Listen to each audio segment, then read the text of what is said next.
La auscultación cardíaca es una parte fundamental del examen físico y permite evaluar los sonidos producidos por el corazón. Existen 4 puntos principales de auscultación, cada uno asociado con una válvula cardíaca específica y su ubicación anatómica. Como primer foco tenemos el foco aórtico. Se encuentra en el segundo espacio intercostal derecho junto al esternón. Aquí escucharás principalmente los sonidos generados por la válvula aórtica.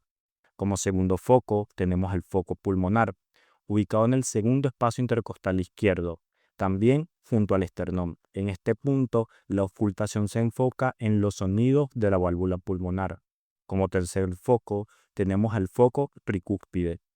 Lo encontrarás en el cuarto o quinto espacio intercostal izquierdo, en el borde inferior del esternón.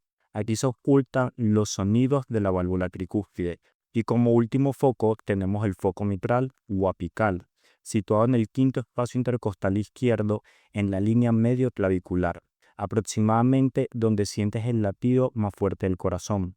Este punto es ideal para escuchar los sonidos de la válvula mitral y el latido del ápex cardíaco. Si quieres aprender mucho más de anatomía y medicina, te puedes suscribir a mi canal de YouTube donde subo contenido todas las semanas.